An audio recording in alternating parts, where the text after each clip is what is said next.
Hey guys, Personal Defense, and in front of us we are looking at a typical plastic Ruger box that they ship their firearms in.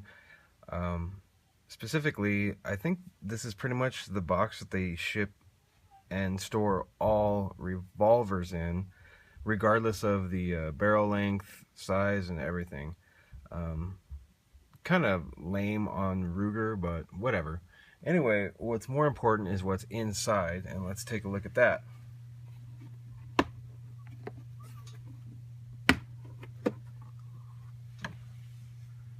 That's right, I got the big boy here, the Ruger Super Redhawk Alaskan.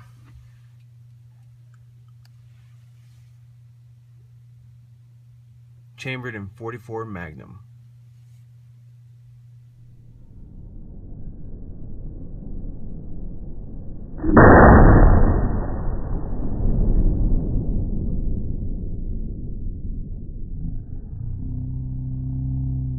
I've taken some flack about this in the past, so I'm just going to go over quickly what's in here. This is what I'm saying, though. You can see this would accommodate pretty much any barrel length, any size. This is not a small revolver at all, and you can see it fits comfortably in that box. Don't quote me on that, on the whole box thing, but it comes with a lock, a lot of paperwork, the test-fired shell, all the safety crap, the manual, and this one was actually test-fired in November of 2013, so it is a fairly new model. And that's all that comes in the box. You know, I've received complaints before about me going over what's in the box, and everybody says, who cares what's in the box? Some people care, you know, some people don't. Anyway, here's what we are here to look at: the Ruger Redhawk Super Alaskan, what I would call a snub-nose revolver, chambered in .44 Magnum, and is a 6-shot revolver, and as you can see, it is empty.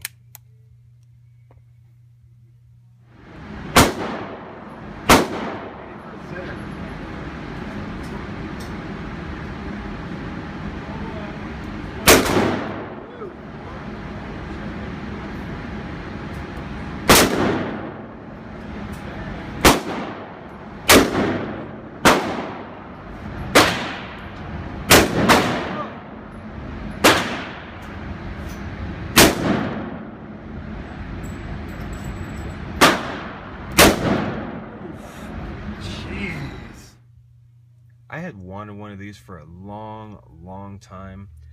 Finally got my hands on one. You know, believe it or not, they're actually pretty hard to find used. This one was used, and it's a pretty good shape. Real quick, they make these in 44 mag, like this one is, 454 Casul, I believe that's how you pronounce that, and 480 Ruger. All of them have this satin stainless finish, excuse me. All of the Alaskans have the 2.5-inch barrel length. Overall length is 7.62 inches. This particular one, the 44 mag, the barrel is 1 in 20 right hand twist. This is the heavier of all of them at 45 ounces, and suggested retail is almost just over $1,100. The grip here is a Hogue Tamer grip with the cobblestone. It's a 6-shot, has a ramp front sight, which I believe you can switch out if you like. The rear sight is adjustable. It has a white outline.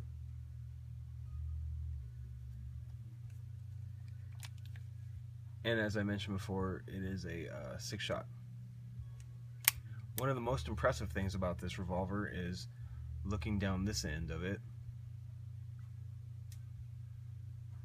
This is the first .44 Magnum revolver that I've ever owned, and you know, I wanted one for a long time. Now that I've had it and shot it a couple times, you know, I have to ask myself, is it really practical?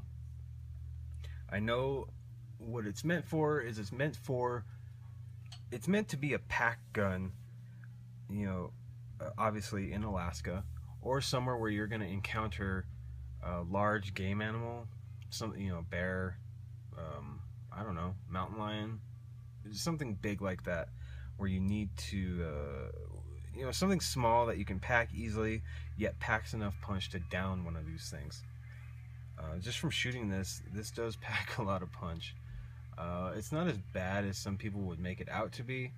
I can only assume, because this is one of the few 44 Magnums that I've fired, that this has a little more punch to it than a longer barrel, although I'm not sure. I would assume that the longer barrel has, you know, it builds more pressure, obviously, so I don't know if it recoils more.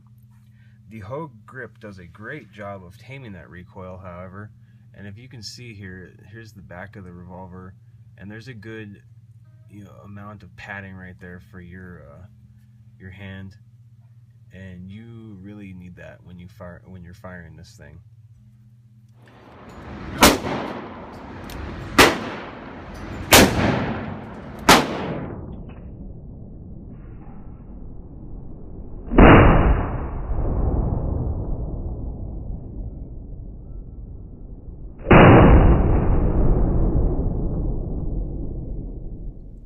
I just think this thing is absolutely gorgeous looking. I do actually think a lot of revolvers are gorgeous looking, but I love the way this one looks. I love the satin finish. I love that it says, you know, Ruger Super Redhawk Alaskan 44 mag in the front there. As far as I know, this is the same frame size as the 454, except this has a fluted cylinder and the 454 just has a smooth cylinder. And I think all they do really is just change out this barrel, but use the same frame and everything.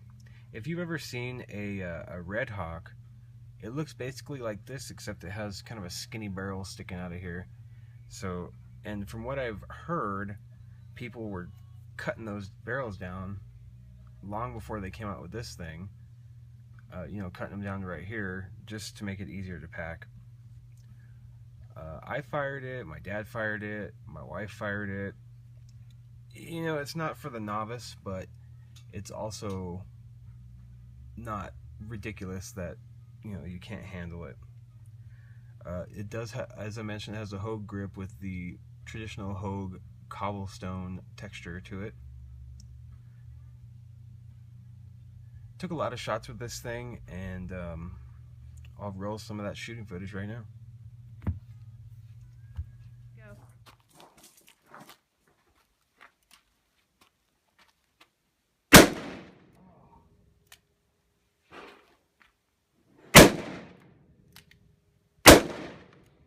Am I missing? Yeah. Ah, finally. Oh, that was awesome. Blue. Okay. Just shoot. Shut up. I'm scared. Oh, I'm scared. That's why you should pull the hammer back, and that way you got a nice light pull. Okay, so I pull it back halfway? Pull it back all the way, all the way, all the way, right there. Okay, you're hot. Watch out for that trigger. You're hot. Get on the target, and then... Yeah, there you go. Oh, God, I'm scared. Oh, my God. Second shot, 44 mag.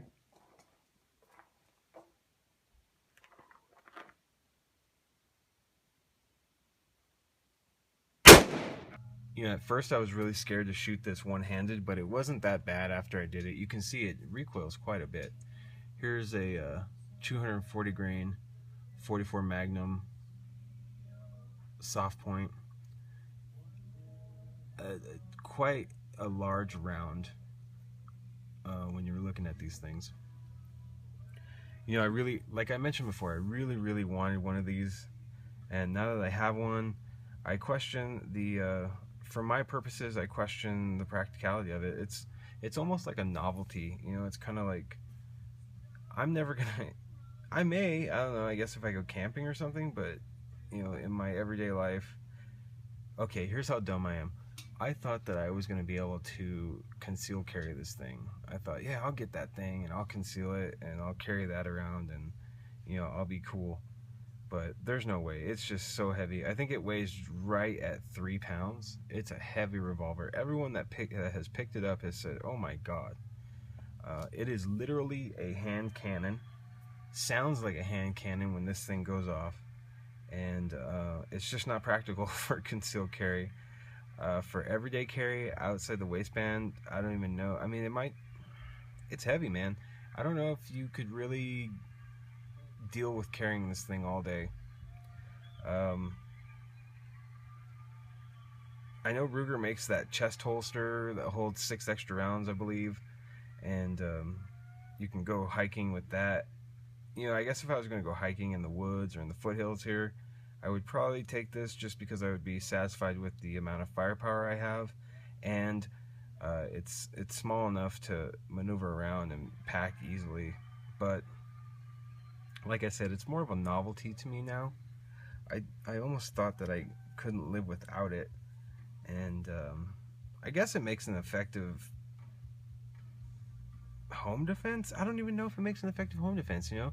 I'd really almost trust my 357 more, but it is built like a tank. There's no way you're gonna break this thing. I would almost feel comfortable, you know, driving down the road, going 30 miles an hour, tossing this out the window. It would survive no problem, I'm pretty sure. You could use it for a boat anchor also, I'm pretty sure. It is just massively built. Look at the way this top strap looks, and the top of the barrel is just absolutely enormous. Great looking little revolver. I hope you enjoyed watching me shoot it. Not sure if I'm going to keep it or not. Had to have it. Now that I have it, I question why I got it, but I still love the way it looks, and I still love it. I'm more of a Smith & Wesson fan. However, I think I'd rather have this than like a Model 20.